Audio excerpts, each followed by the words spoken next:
Sorry about that, everyone. Unfortunate, but every now and again when you are streaming on a mobile phone, apparently the internet will just completely cut out. I have sorted out the issue. I had to reconnect the device, fix the USB settings. Took a while. I also moved the phone into hopefully somewhere that gets better reception. Who knows?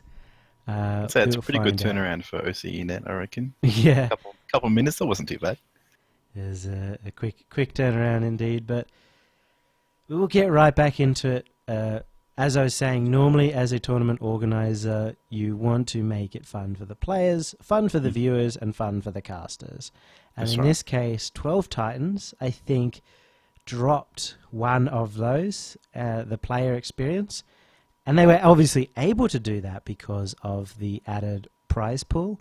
$1,000 directly to the winner is a big incentive for players to get involved, as well as the level of personal exposure they can get with that kind of level of production and personal introductions and spotlights that the players did get out of it as well. I thought it was a $500, so $1,000 went to. I don't know if I want to spoil it, just in case anyone. in the chat hasn't $1,000 did seen go it, to the but winner, yeah.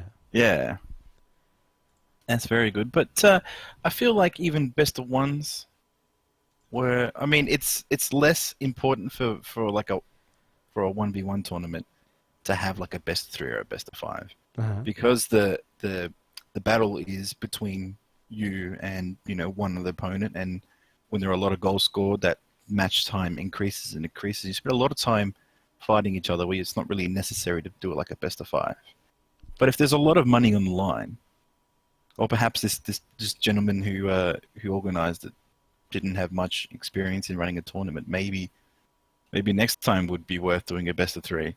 He knows exactly what is going on. Imagine if it was best of three. Then you have 30-minute matches. You have 11 matches. The stream is going to run for 6.5 hours.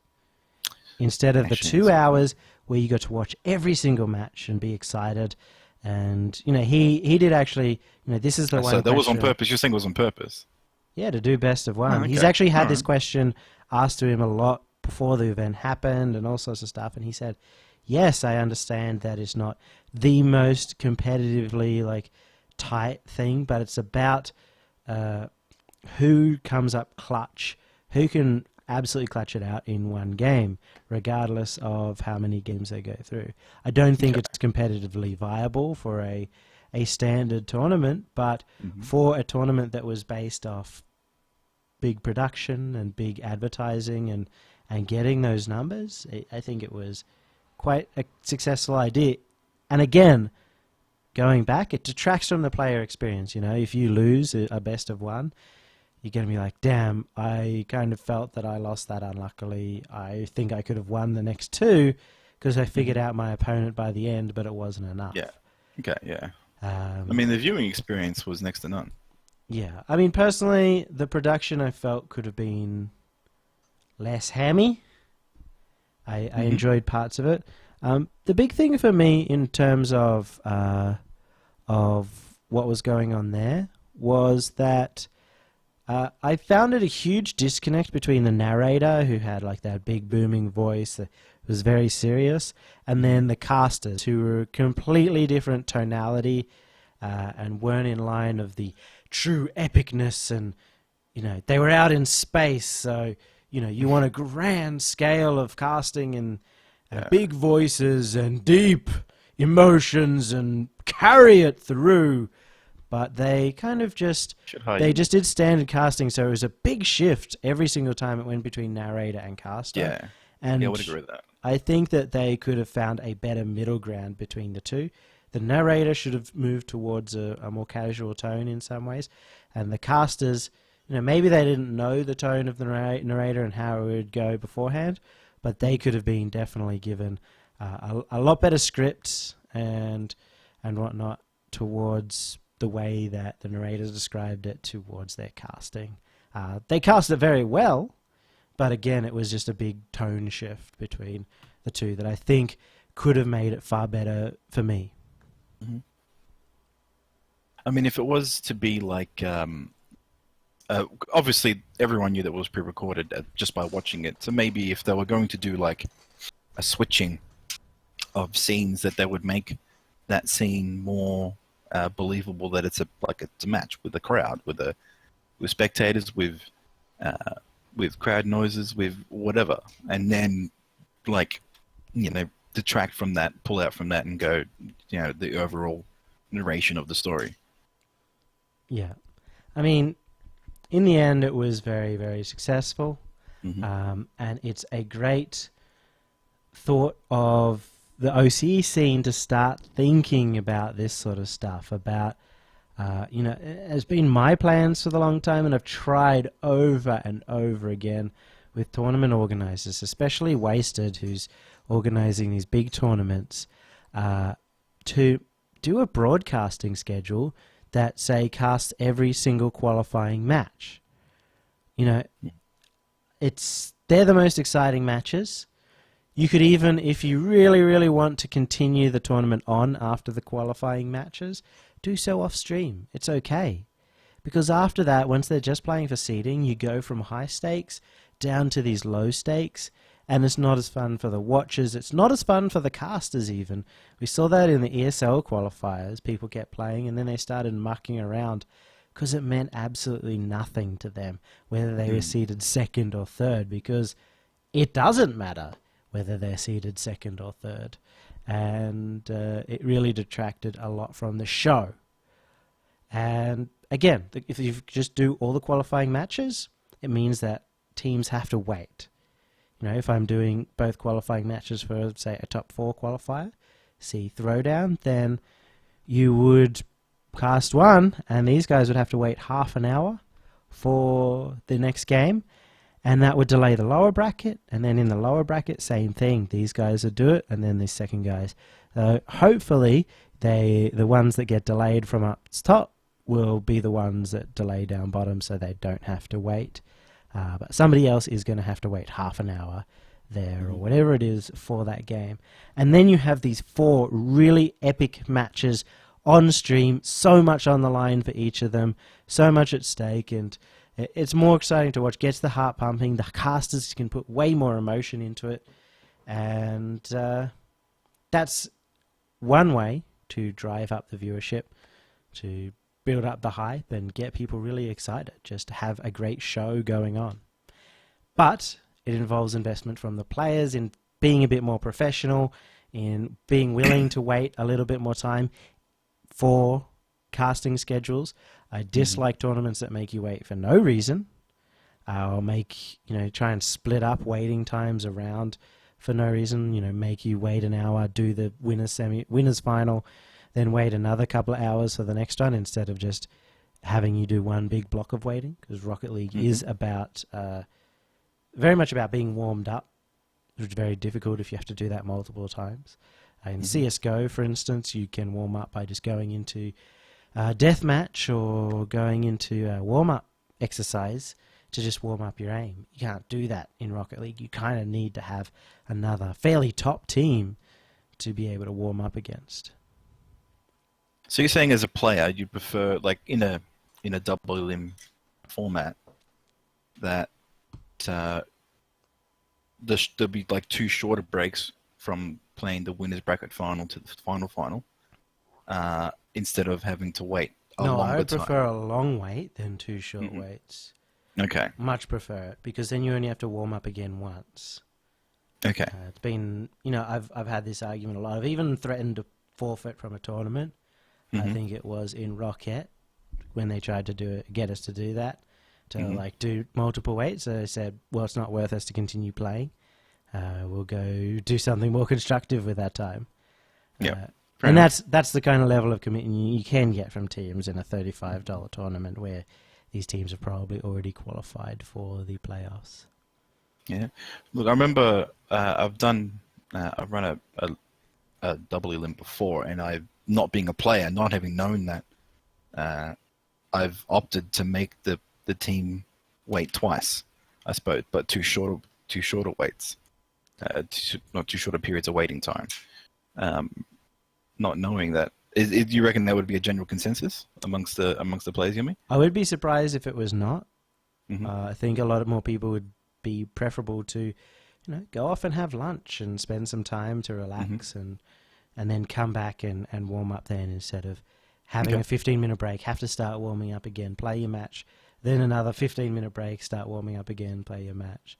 Hmm. You'll have to get from the chat what the true answer is, Hmm. but from everybody that I've played through in the more like top teams, they all say the same thing.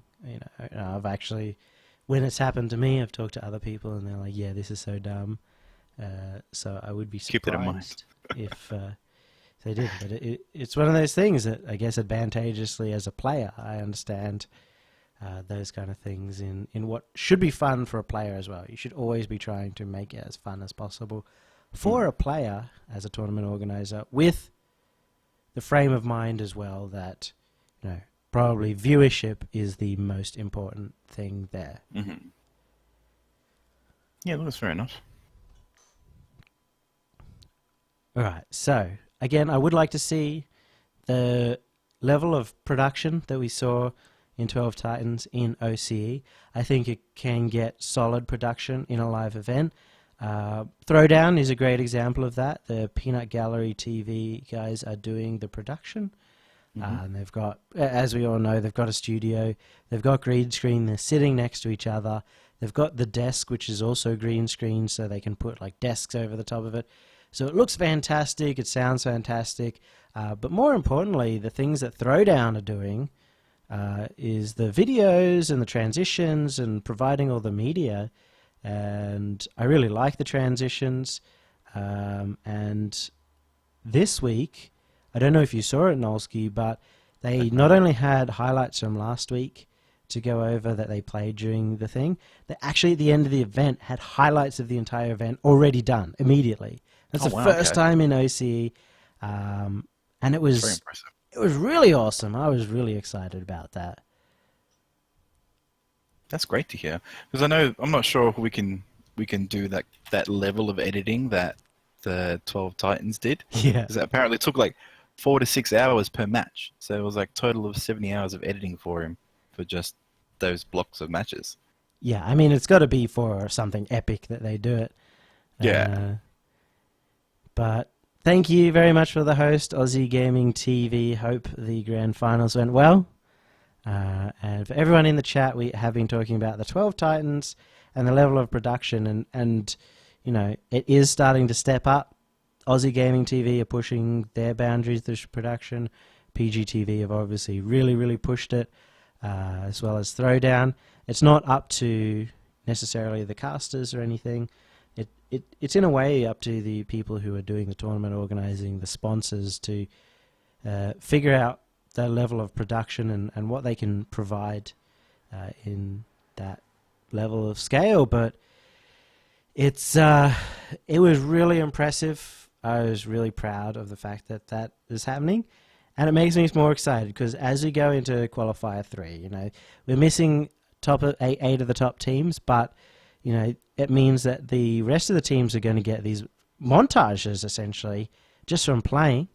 And then we'll go into the playoffs, and I expect in the playoffs there's going to be absolutely filthy sick plays that are going to be really fun to watch. And you don't have to sit there waiting, hoping that there's a montage coming. There's one that happens at the end of the show.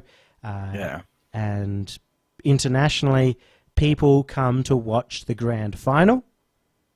They go to the grand final, that's all they saw, and then afterwards, there's still more of a show. They see the montage, they get to see what happened over the entire day. That's exciting as well. And it reminds me a little bit of real-life sports, of like cricket and whatnot, where even in the halftime show, they just show what's been happening over the day, the big plays that happened. Yeah. It's just very exciting for me to finally see that in OCE. Yes, that's the next step, isn't it? Yeah. I would like to up the production on all of my stream, and I'm working with Justice Robo now to hopefully get this stream to another level. I've never done anything very good production-wise. You see here I've got a little overlay with some holes in it to put our webcams in and whatnot. But hopefully very soon we'll be able to take that to a next level, get the power ranking stream production up as well, so that it's more presentable internationally. Hopefully be able to sort of show internationally what it's like to be an OC, but also just sort of make my stream better. But I think we will move on, because it sort of does roll into my next topic, which was just to sort of talk about some more growth ideas for the OC region.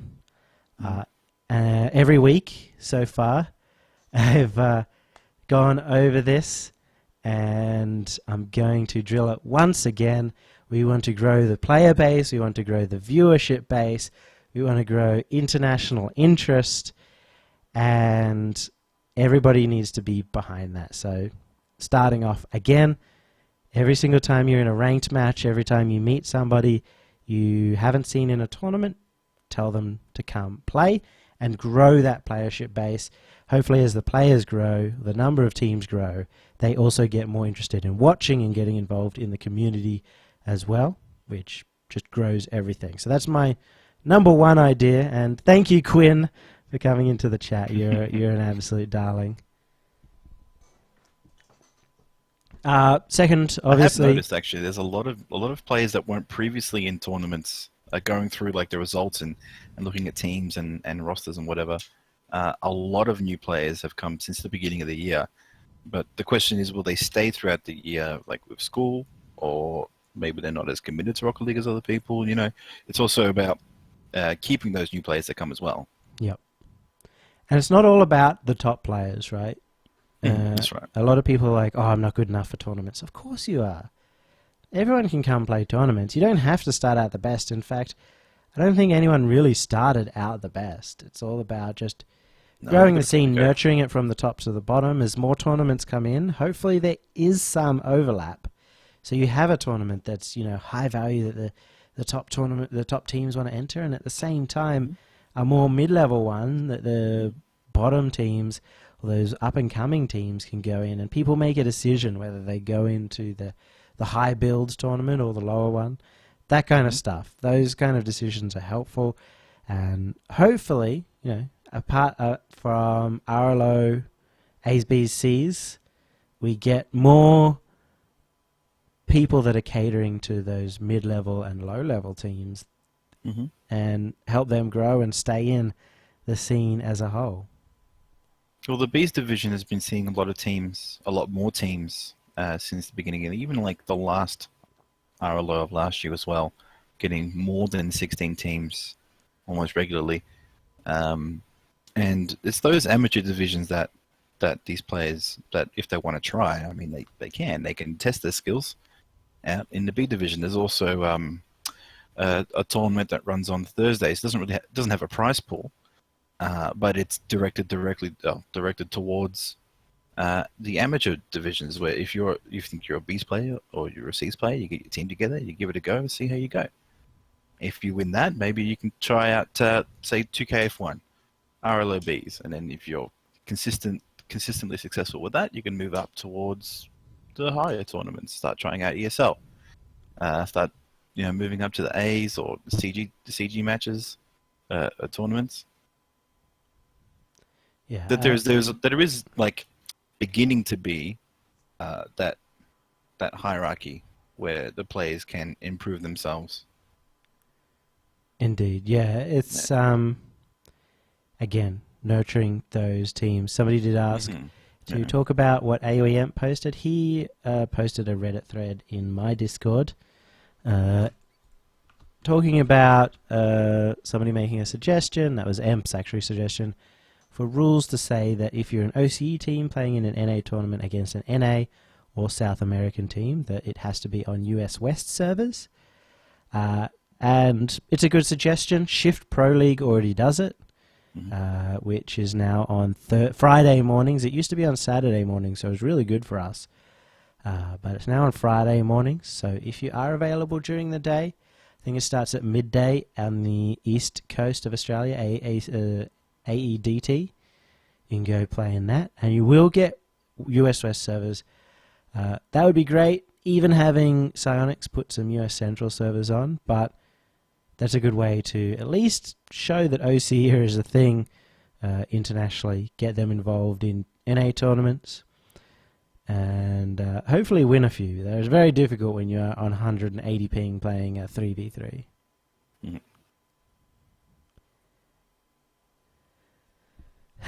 Alright, so growth ideas, again, just quickly recap. Get more players, spread the word. It's going to have to come for now from the community until we get, say, Psionic support to, say, post things in-game, which will be a huge thing. Better production values, better shows, which involves more player involvement there too. It all comes down, really, apart from, the fact that casters need to do stuff and these studios need to do a lot of work to promote. It does come down right now to the players in the fact that you guys are the ones that have the actual ability to do something.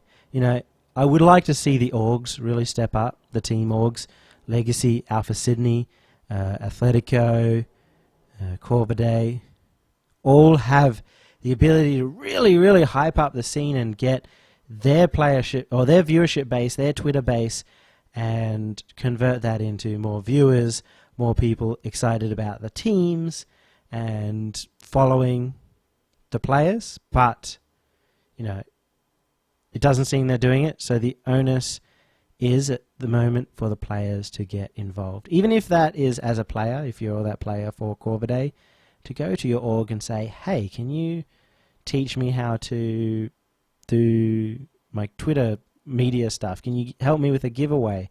Could you do this? Could you promote this tournament? And in particular, one of the big things I saw in NA and E recently, and Wasted pointed this out to me that he was really disappointed.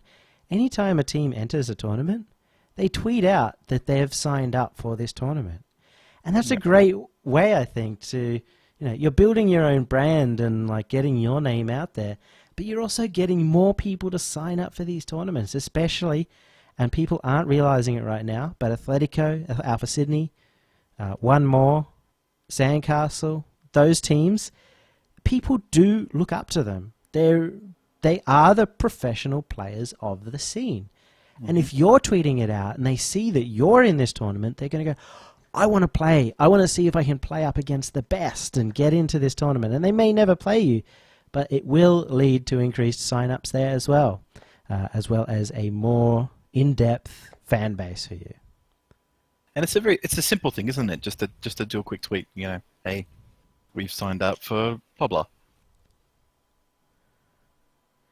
Yeah. Quinn, as far as I know, playing against laggy opponents has no effect whatsoever.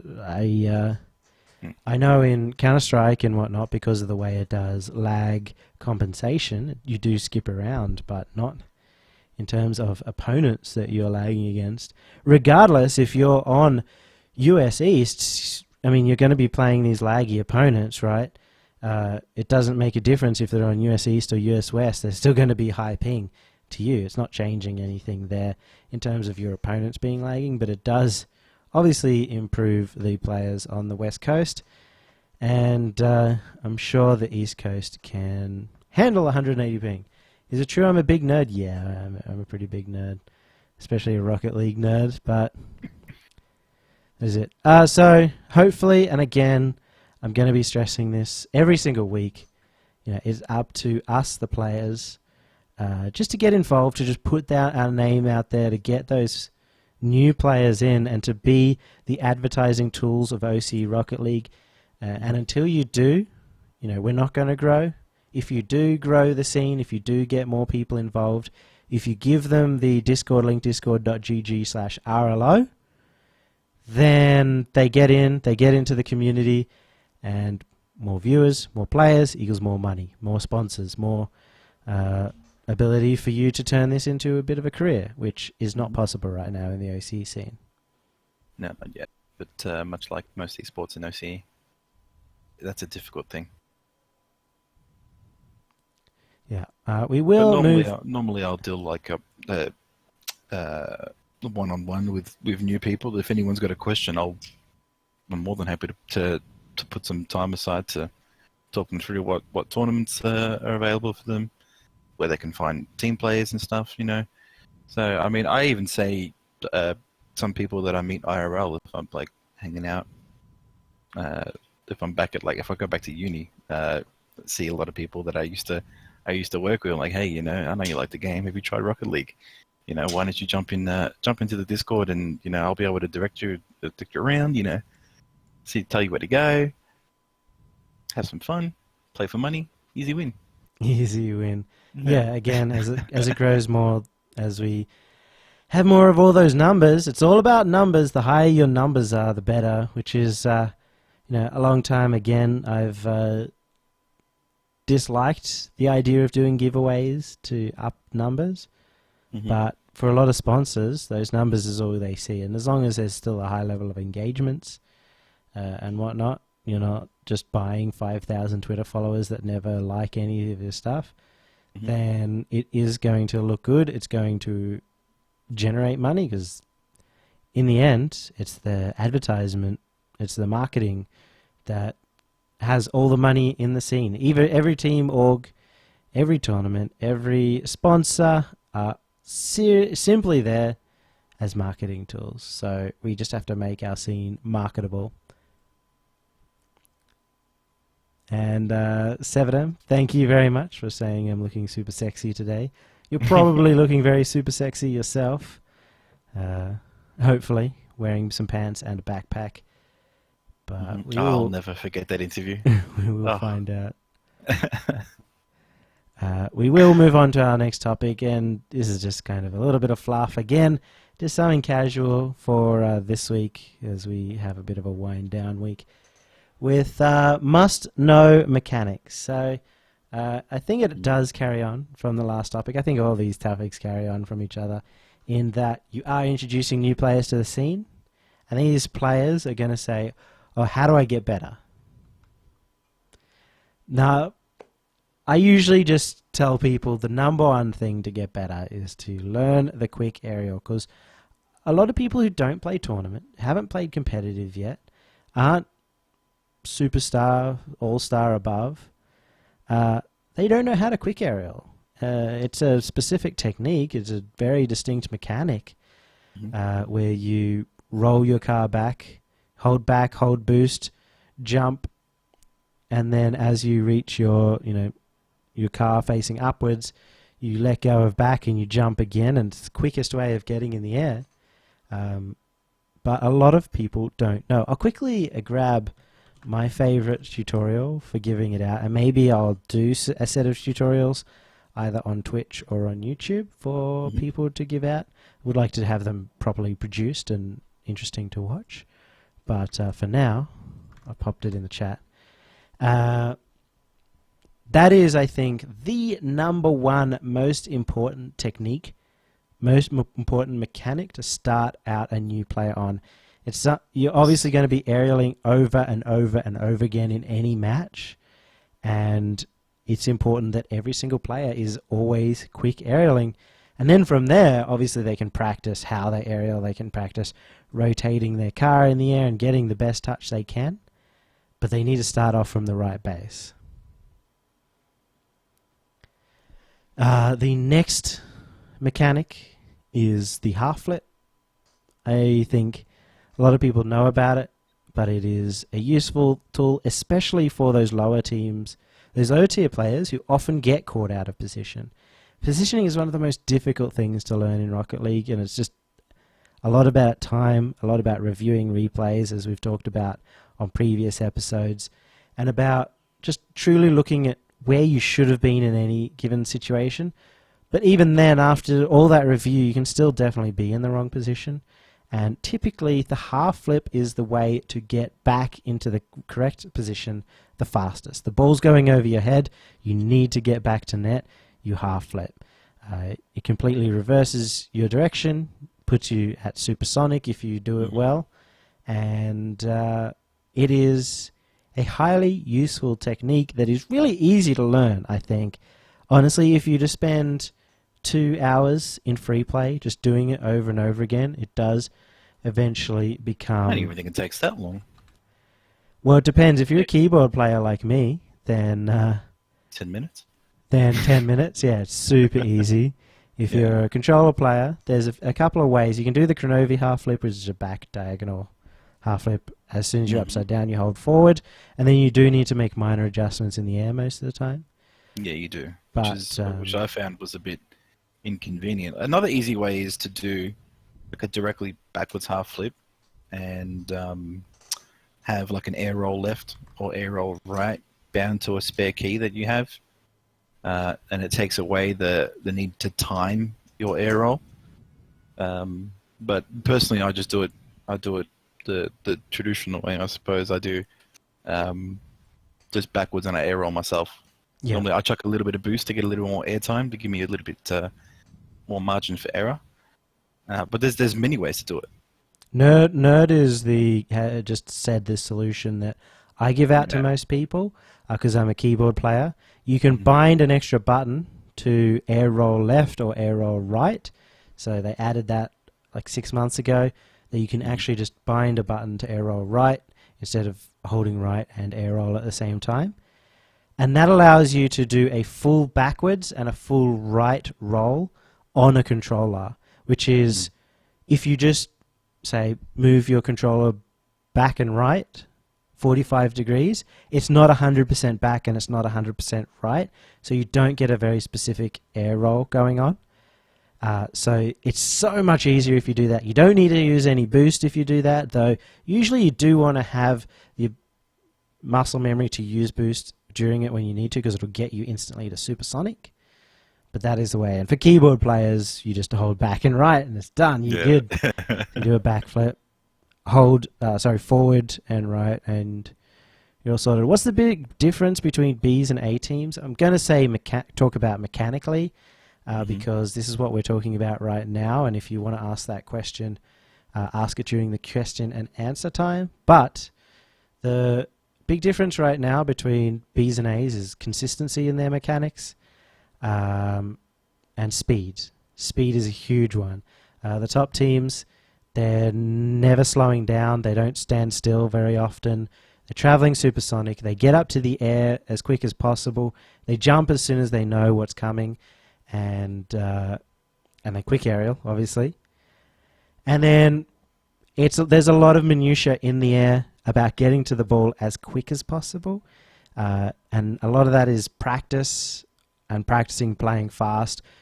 Boosting directly towards the trajectory of the ball instead of a lot of people, and this is a mistake and they know that, jump away from the ball and then have to boost to sort of correct themselves. And then at the end sort of air rolling to get the most powerful, most angled shot they can.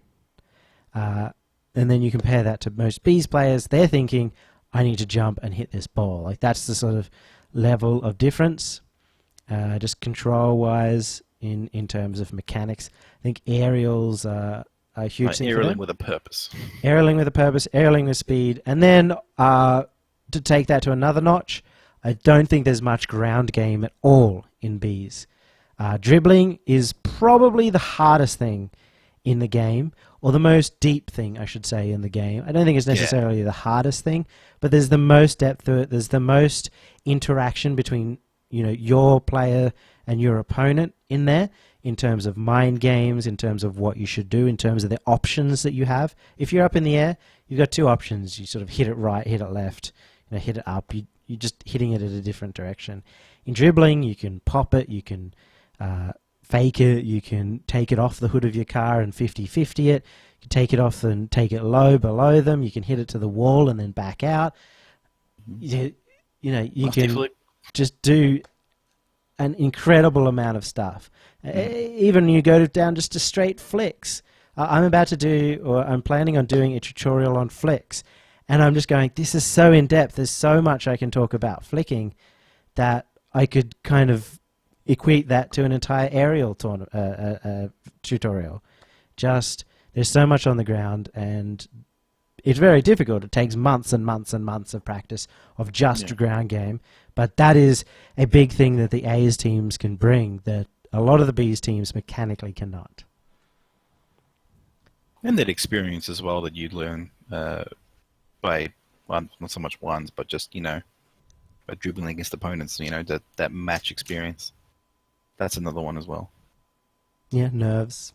I Mhm. know a lot of newer players who have nerves. Nowadays, when I'm playing tournaments, because I don't care, I don't have nerves. But when I did play a lot, I had pretty bad nerves.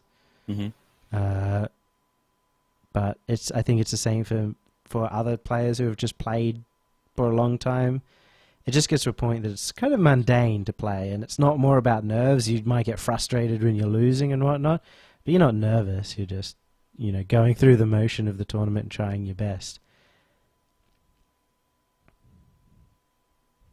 The Billy Hop. So Torsos pointing out that the Billy Hop is an important mechanic. Unfortunately, the Billy Hop was Gone, man. patched out, but Mhm. that was I don't even know why. Because in patching it out, they made a wobble happen again, and the wobble is now far worse than it ever used to be. It Is it is, really? I haven't yeah. played properly since the patch. Hell, now a lot of the times I just jump onto the wall and wobble off the wall, and it's ridiculous. It happens on every car except the Dominus and the Breakout. They're the only two stable cars left. Every Wow. other Okay. car has the wobble. Obviously, the Batmobile and the Octane and the Marauder are still the worst, I think. But it's everywhere, and I don't know. It's just so they could get rid of the Billy Hop and the. I guess there was a different type of wobble when you landed on the ground with that suspension change. It just made it very bouncy, but. Mhm. Wonder if they'll patch that to maybe the wobble doesn't need to be so, intense. Yeah. I actually played your team today, Prodigy Inferno. Yeah, it was good. You're actually better than Prodigy, the main team, so that's really exciting to see. Hopefully, I really want to get you guys, and maybe you'll agree to this, onto Thursday night fight night. I want to see Prodigy A's team against Prodigy B's team, because I think it'll actually be a very close match. Okay. I haven't seen Inferno play yet. Yeah, I have. I played them today, and they were our closest matches. We went undefeated the entire tournament, but Yeah, I did see that though. both of those games were one-goal games, where everyone else kind of was a lot different. Number one, must know strategy equals team clear, mate. Teach the world, yummy.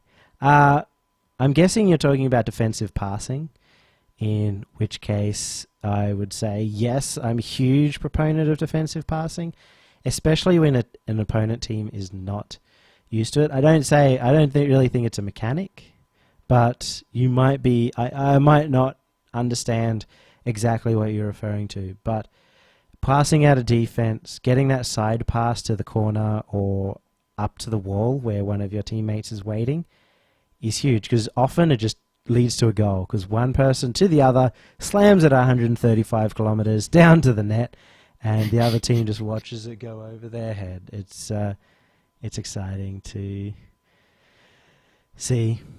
Yeah, strategy, not mechanic. Yes, I'm talking about mechanics though, and strategy can be the next one. Basic strategy on next week's episode.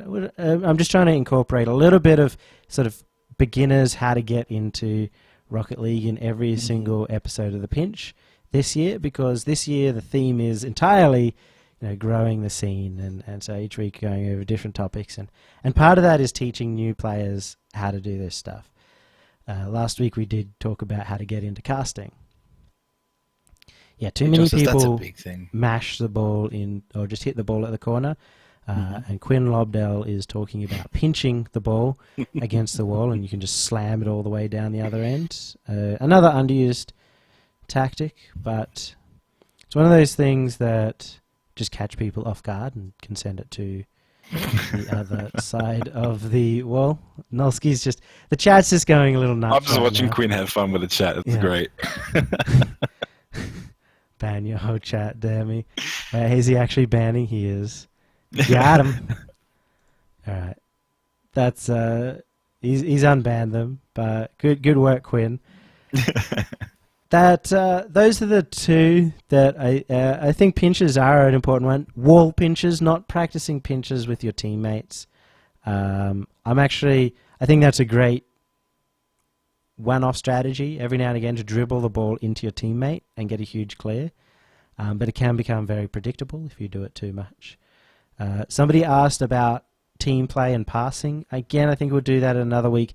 But if you want to practice something in terms of that stuff, you just simply do it. You get into your threes match or whatever. You get into a scrim and you say, every single goal we get in a scrim is going to be a pass play. That is all we're going to do. We're not going to worry about dribbling. We're not going to worry about hitting the backboard. It's all cross-field passes. And that's how you practice it. And it's not the most... it's not the most powerful technique. Your opponents will go, okay, all they're doing is passing. Or if you're practicing a fake kickoff, all they're doing is faking every kickoff. But it's just about finding out the scenario, figuring out what works best for you, figuring out what doesn't work, and then getting used to it, figuring out the mechanics, figuring out how you guys pass. But there's other mechanics as well, like basic mechanics that, say, lower level players don't know instinctively, like, say, hitting the ball on a half volley, or hitting the ball into the goals off a rebound off the back wall, being able to direct it properly, or even, I don't know if it's actually called like what Marky Duda does when he hits, like the Marky Duda hit. You hit it, but you backflip, so you maintain position, but the ball, goes in a direction where you need it to go. Like that'd be like lower tier level mechanics compared to something like the half flip or the wave dash. Well, the big thing with clears, and you do bring up a good point. I mean, it's sometimes hard to say that hitting the ball is a mechanic, and like flying and double jumping, they're all mechanics, and we could go very simple. I think the quick aerial is the one thing the one mechanic everyone should learn coming in. But clearing mechanics is very important. Getting to the right angle of the ball and hitting it with the corner of your car all the way down the pitch. Not slamming it against the wall. Not slamming it against... or like not missing it is a big one. I used to miss a lot of my clears. And missing a clear is usually the worst thing you could ever do. Because it rolls back, it hits your backboard, and everyone was expecting you to hit it. Hitting the corners, seeing, also vision-wise, seeing if somebody is coming in, because it's very easy to get dunked if you're just going for a straight clear forward.